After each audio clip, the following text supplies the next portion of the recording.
Show के प्रायोजक है मां भवानी डेकोर प्राइवेट लिमिटेड, मतलब a complete floor solution, new 0 mile Dadar road Muzaffarpur. 23 नवंबर को जा रहे थे ड्यूटी से घर वापस।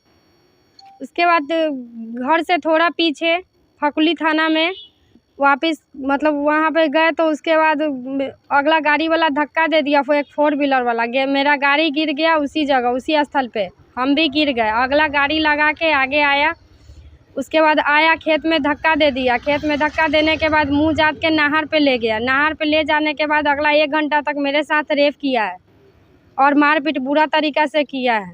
पुलिस को कार्रवाई दिए, अभी तक नहीं किया है। अगला लंगे फरार है। गाड़ी और पैंट उसका थाना पे बरामद। कहाँ क्या चीज़ में धक्का मारा था? स्कूटी में धक्का मारा था। स्कूटी से जा रहे थे? जी, स्कूटी से जा रहा था। और धक्का मारने के बाद अगला ये वही मुंह जात दिया, खेत में धक्का दे दिया। खेत में धक्का देने के बाद नहर पे ले गया हमको। नहर पे ले गया, मेरे साथ 1 से 1.5 घंटा लगभग रेप किया। उसके बाद मारपीट बुरा तरीका से किया। उसके बाद आदमी सब वहाँ पे बरामद हुए। 25 आदमी आए थे, हल्ला किए थे। रमेश आए थे उस जगह, हल्ला किए कि किसका निशा का स्कूटी है। उतना ही में अगला सुना फरार हो गया उस जगह से। फरार होने के बाद उसका थाना में गाड़ी और पैंट बरामद है। थाना गया तो क्या हुआ? थाना गाड़ी लेके चला गया। थाना में गए थे? जी गए थे 24 तारीख को। उसके बाद थाना पे गए तो वो थाना वाला को बताए तो थाना वाला एप्लीकेशन लिखा, बोला कि इस पे साइन करो। अब क्या किया पता नहीं, क्या एप्लीकेशन लिखा वो भी हमको पता नहीं है। फिर शाम को 7 बजे कॉल किया हमको कि थाना पे निशा आओ, तुम्हारा गवाही लेना है। गवाही लेने के बावजूद वहाँ पे बोला कि उसका आदमी आया हो तो गाड़ी छुड़वाने। उसी में कह रहा है कि 25,000 रुपया ले लो और छोड़ दो, तुम गरीब हो, मैनेज कर लो। कौन बोला ये बात? थाना वाला बोला। बताइए कि मेरा 2 बच्चा है, मेरा इज्जत चला गया और उसके बावजूद हम मुंह बंद कर ले। अच्छा, घटना कब की है? रात का है या दिन का? नाइट का घटना है। कितना टाइम? 9:40 में वहाँ पे मेरे गाड़ी में ठोकर लगा और 10 वही 11 बजे के लगभग वो आदमी पर हुआ।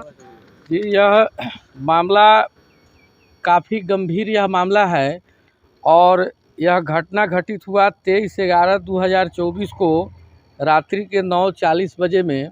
एक महिला है और वह काफ़ी गरीब महिला है। वह किसी ढाबा में काम करके अपने घर वापस लौट रही थी।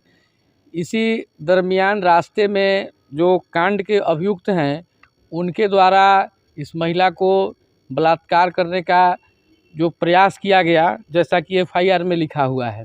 लेकिन इस महिला ने 29/11/2024 को जिलाधिकारी मुजफ्फरपुर को आवेदन दिया। उस आवेदन में इन्होंने लिखा है कि हमारे साथ में दुष्कर्म भी हुआ और हमारे साथ में मारपीट भी हुआ। मतलब कि थाने वाले ने जो इनसे आवेदन पर साइन करवाया उसमें उन्होंने दुष्कर्म की घटना को गौण कर दिया।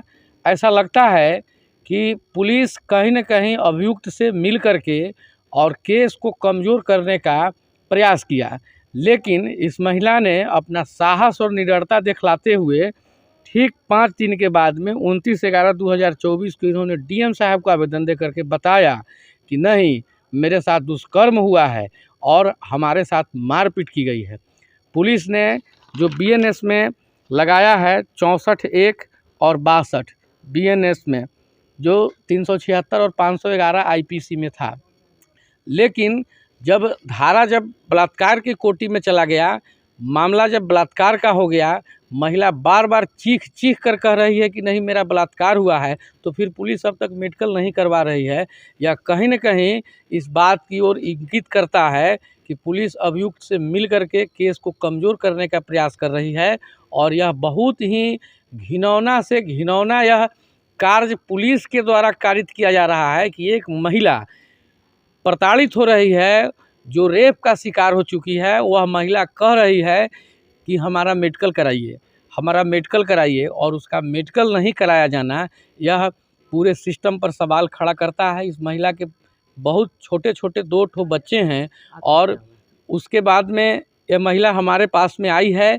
हम इस पूरे मामले की गंभीरता को देखते हुए हम इसको अविलंब राष्ट्रीय मानवाधिकार आयोग नई दिल्ली, राज्य मानवाधिकार आयोग पटना और राष्ट्रीय महिला आयोग नई दिल्ली को हमने भेजा है पत्र आवेदन, और 2 अलग अलग हमने उसमें रीट दाखिल किया है कि आयोग पुलिस प्रशासन से शोकॉज करे और पुलिस प्रशासन की नेग्लिजेंसी को देखे और इस महिला की अविलंब मेडिकल हो, क्योंकि मेडिकल के लिए अगर महिला कर रही है तो इसका मेडिकल होना अनिवार्य है।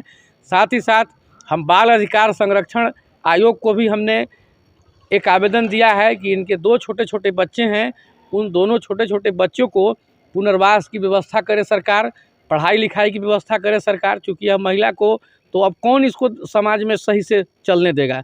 एक तरफ यह महिला रेप का शिकार हो रही है, दूसरे तरफ पूरा समाज मुंह बंद करके बैठा हुआ है, इसको कोई मदद नहीं कर रहा है। कल होकर के इसको बच्चा को फिर पढ़ने कौन देगा। तो इसके लिए भी हमने बाल अधिकार संरक्षण आयोग को भी हमने पत्र लिखा है कि आयोग पहल करे इसके बच्चे के उचित पढ़ाई लिखाई के लिए। और जो दोषी हैं उसमें महिला का कथन है कि एक गाड़ी वाला है जिसका गाड़ी का नंबर है BR06DU 6011 से मेरी स्कूटी में ठोकर मारकर गिरा दिया।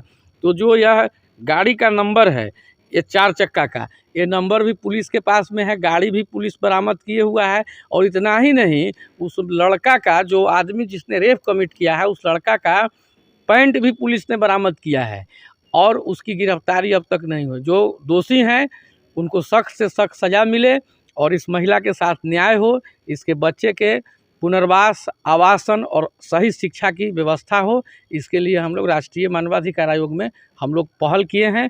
मुझे उम्मीद है कि आने वाले दिनों में इसमें सख्त कार्रवाई हम लोग ज़रूर करवाएंगे।